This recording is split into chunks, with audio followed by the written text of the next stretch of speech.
Look, in aviation, we train for every emergency: engine failures, hydraulic loss, total electrical failure. But what happens when the very design meant to protect you becomes the instrument of disaster? On Saturday, May 11, 1996, at 2:13 p.m., a ValuJet Airlines flight carrying 110 people vanished from radar screens over the Everglades of Florida. There was no distress call, no declared mechanical failure. The weather was clear, but deep within the aircraft, a fire had started in a cargo compartment specifically designed to starve any blaze. This was not a simple accident. This was a fundamental breach of trust in the system. And that's where it all went wrong. I'm Captain James Harlow. After 28 years in commercial aviation, I've logged thousands of hours in cockpits just like the one on ValuJet Flight 592. I've learned that behind every accident, there's a story of why. Welcome aboard. We're going to investigate this one from an insider's perspective. ValuJet Flight 592 was a routine scheduled service. It departed Miami International Airport, heading for Atlanta William B. Hartsfield International Airport in Georgia. The aircraft was a McDonnell Douglas DC-932, registration N904VJ. Its cockpit held two pilots, performing what appeared to be a completely normal flight. They were just doing their job, like thousands of others that day. Here's the thing. The aircraft itself, registration N904VJ, was built in 1969.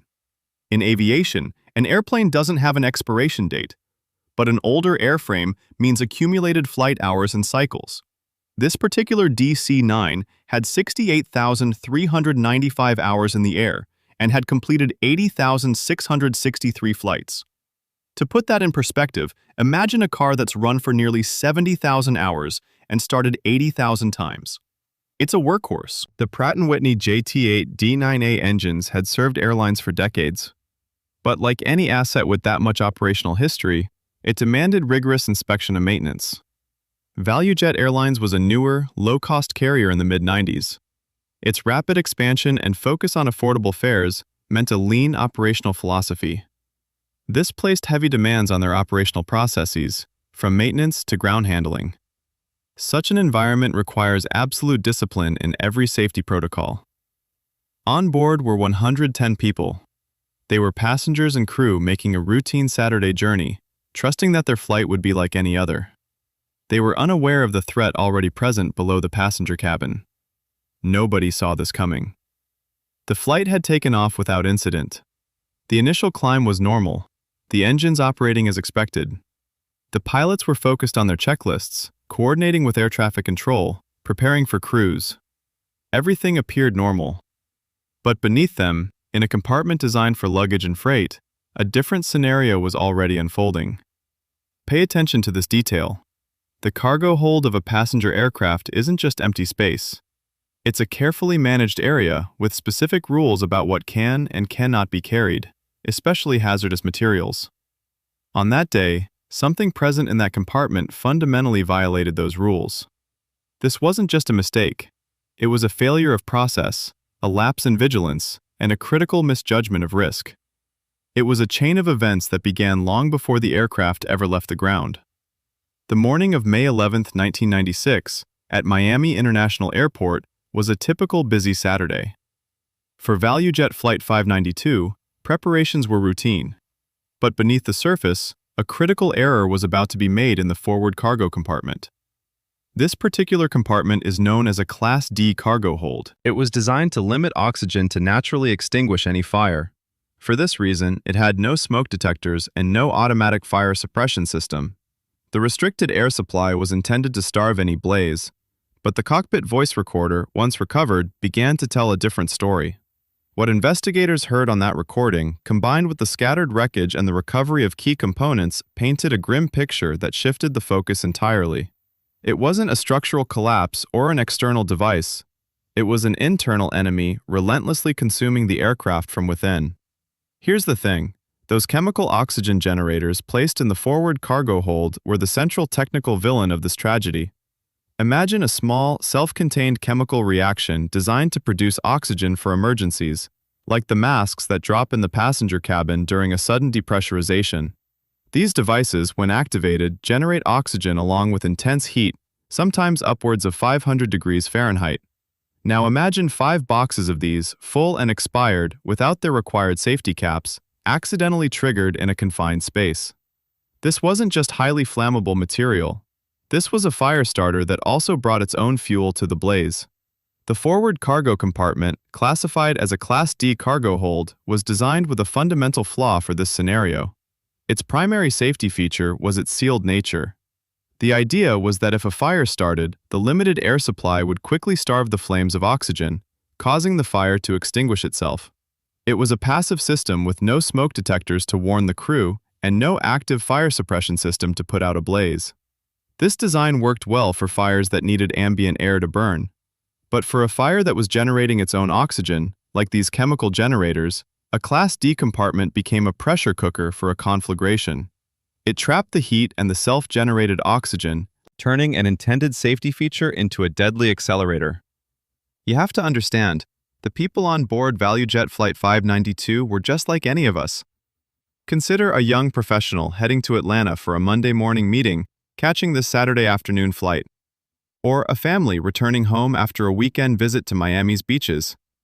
And the crew members, the flight attendants, whose primary role is safety, and the pilots in the cockpit, they took an oath of trust with every takeoff, responsible for the lives of everyone behind them. They were performing a standard flight, relying on a system they believed was safe. The McDonnell Douglas DC-932, registration N904VJ, was a seasoned aircraft built in 1969. With 68,395 total hours and 80,663 flights, it had been a workhorse. An older airframe, while not inherently unsafe, means substantial wear and tear. It requires diligent maintenance and strict protocols. ValuJet, as a newer, low-cost carrier, operated with a lean philosophy demanding absolute precision in ground handling and maintenance. When a hazardous material, incorrectly labeled and improperly prepared, was loaded onto an aircraft, the system meant to catch such errors failed at multiple points. A ground crew member noticed a hazardous materials warning, a red flag, but the empty declaration on the shipping manifest led to a fatal, unresolved discrepancy. The journey began with the familiar roar of the Pratt & Whitney JT8D9A engines. At 2:03 p.m., ValuJet Flight 592 took off from runway 8 left at Miami International. The initial climb-out was normal. Air traffic control instructed them to climb to 1,700 feet, then turn left to a heading of 300 degrees. The pilots were unaware that the cargo compartment designed to contain a fire was now actively fueling it. 6 minutes into the flight, around 2:09 p.m., the internal fight began. A loud bang from the forward cargo compartment signaled the start of the unimaginable. Smoke, thin at first, began to seep into the cabin. For anyone on board, the sight of smoke inside an aircraft mid-flight is a profound shock. For the cabin crew, it's an immediate critical emergency. Flight attendants rushed to the source, but the smoke rapidly intensified. Moments later, the cockpit received the urgent call. "We have a fire in the cabin, smoke coming through the floorboards." The pilots immediately recognized the gravity, began their emergency checklists, and donned their oxygen masks. Faint sounds of cargo hold fire alarms confirmed the inferno raging below. At 2:10 p.m., the captain called Miami Air Traffic Control. "ValuJet 592, we have a fire on board, requesting immediate return to Miami." The controller responded immediately, clearing them and vectoring them back. But the fire, fed by self-generating oxygen, accelerated with terrifying speed. The smoke became thick and acrid, filling the cabin and cockpit, rapidly reducing visibility. The air became toxic, making breathing almost impossible for the 110 people on board. The chain of events initiated by the improperly handled oxygen generators in a fundamentally unsuited cargo compartment led to the aircraft's impact with the Everglades. The resulting devastation was so extreme that it initially misled investigators, suggesting a structural disintegration rather than an internal fire. The cockpit voice recorder eventually unlocked the true horror of those final minutes, revealing the crew's desperate struggle against an enemy they could not see and could not suppress. When the aircraft impacted the Everglades, the scene was one of immense destruction.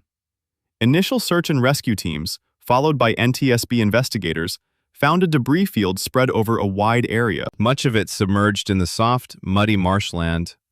The aircraft was so fragmented that early hypotheses often suggested structural disintegration or even an external explosive device. The sheer scale of the wreckage pointed to an extreme structural failure.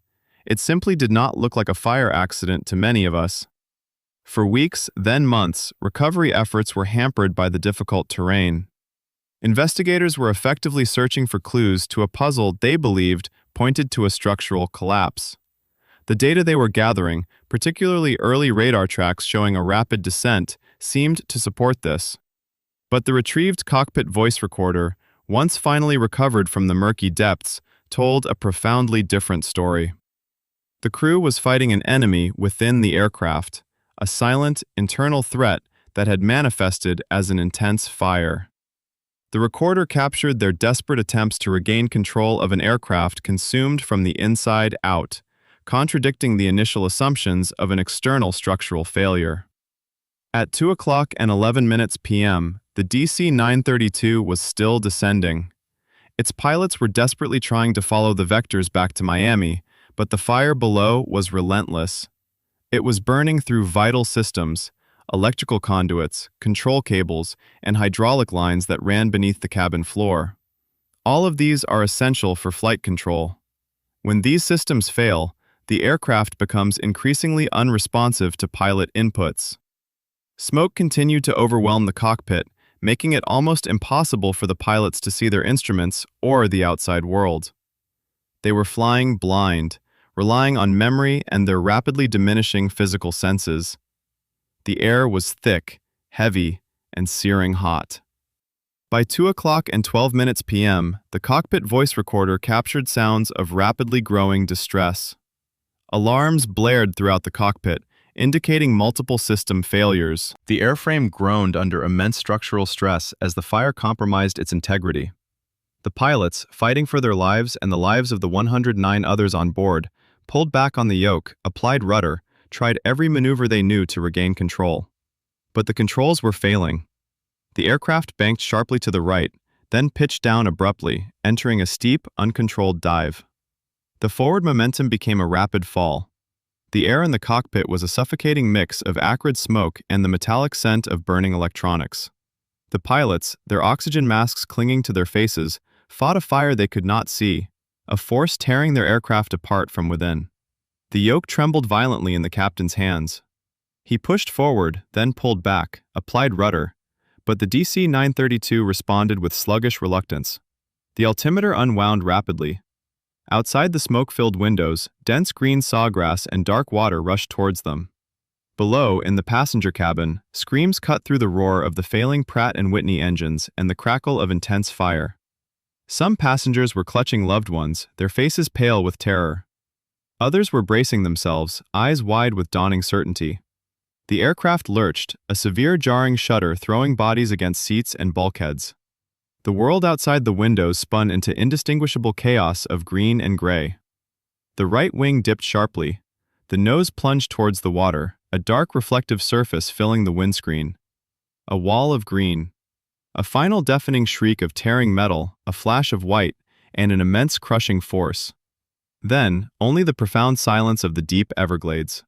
At 2:13 p.m., the final sound captured on the cockpit voice recorder was a loud, chaotic noise.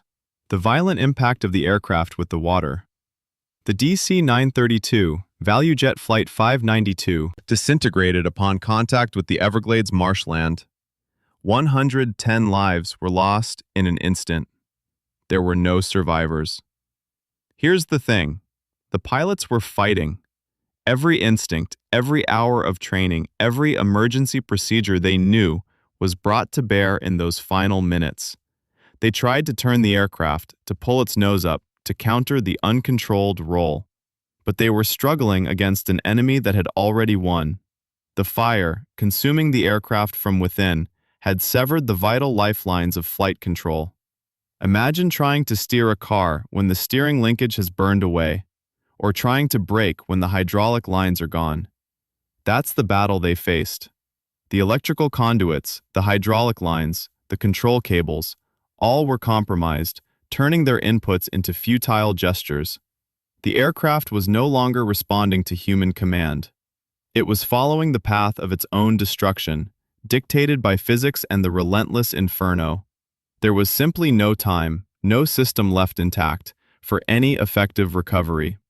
Within moments of the impact at 2:13 p.m., the first reports reached authorities. A large aircraft had disappeared from radar over the Everglades. The initial scramble was for survivors, a desperate hope fueled by instinct, but one that quickly faded. For those of us in aviation, the scene of such destruction is sobering. The extreme fragmentation of the DC-932, registration N904VJ, left no room for doubt. The aircraft had disintegrated into countless pieces upon contact with the marshland. There were no survivors.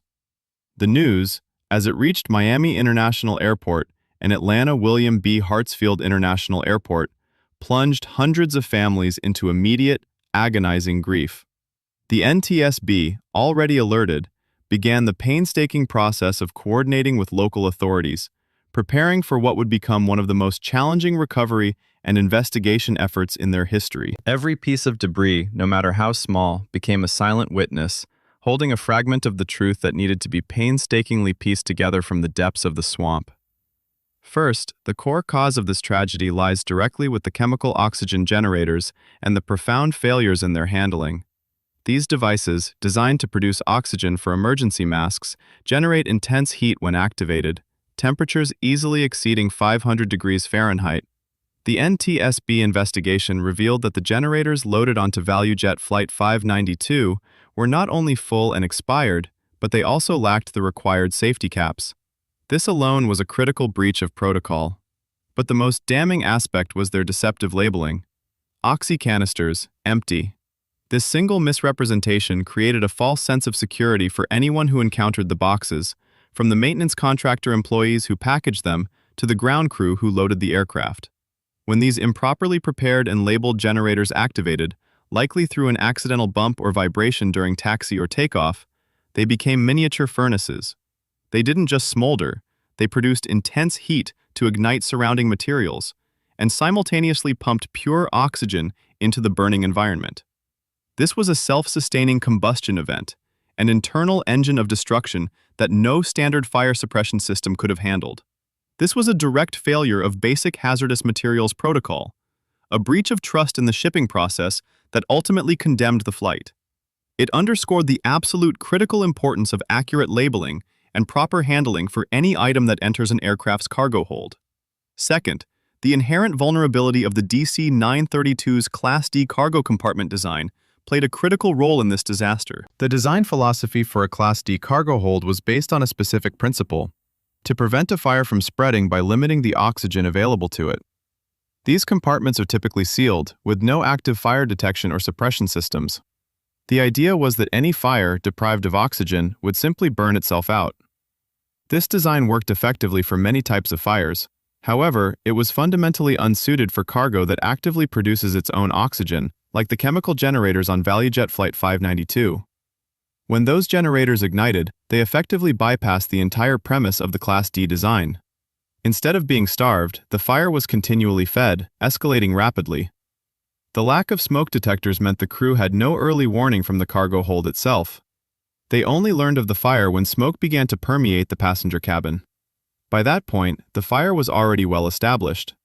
This design, while compliant with regulations at the time of manufacture and up to the accident, proved fatal when confronted with hazardous material that defied its core extinguishing principle. It exposed a significant blind spot in aviation safety regulations that demanded immediate reevaluation of cargo hold safety globally. Third, the broader systemic failures and oversight, both by the maintenance contractor SaberTech and by ValuJet Airlines itself, were essential links in this chain of events.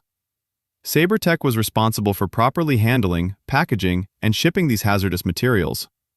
Their failure to apply safety caps, correctly label the boxes, and ensure proper packaging was a direct violation of federal regulations. ValuJet, as the carrier, held ultimate responsibility for the safety of its flights. They were obligated to ensure their contractors adhered to all safety protocols, especially concerning hazardous materials. The NTSB investigation highlighted a critical breakdown. A ground crew member observed a hazardous materials warning on one box, yet it was allowed to be loaded because the shipping manifest ambiguously stated empty. This pointed to a systemic breakdown in communication, training, and supervision. It revealed a culture where clear safety discrepancies were not adequately addressed or escalated. ValuJet's rapid expansion, while bringing affordable travel, placed significant pressure on its operational systems. In some areas, the necessary robust safety checks and balances appear to have been outpaced. This created an environment where oversights could lead to severe outcomes. The NTSB's investigation ultimately pointed to a pervasive lack of hazardous materials control, a failure to effectively manage a core safety risk that had been known in the industry for years. The NTSB's investigation into ValuJet Flight 592 was extensive, culminating in Report NTSB/AAR-97-06. What they uncovered was validation of concerns about hazardous materials and cargo compartment design. The findings were unambiguous. The combination of improperly packaged and labeled chemical oxygen generators, a maintenance contractor's negligence, and a cargo hold design inherently vulnerable to an oxygen-fed fire created an unstoppable inferno. This revealed systemic vulnerabilities. As a direct consequence, the Federal Aviation Administration mandated sweeping changes to cargo compartment fire safety. Specifically, the FAA issued airworthiness directives in 1997 and 1998, requiring passenger aircraft to either convert their Class D cargo compartments to Class C or E, or install smoke detection and fire suppression systems. This effectively phased out the Class D design in passenger operations, ensuring that no fire could burn undetected and unchecked. These regulations have undoubtedly prevented countless similar tragedies, safeguarding potentially thousands of lives over the past quarter century. The 110 souls aboard ValuJet Flight 592 did not survive, but their loss fundamentally reshaped aviation safety, leaving a lasting legacy that continues to protect everyone who steps onto an airliner today. For those of us who have spent our careers in the cockpit, the ValuJet 592 accident serves as a stark reminder of how quickly an unforeseen threat can escalate.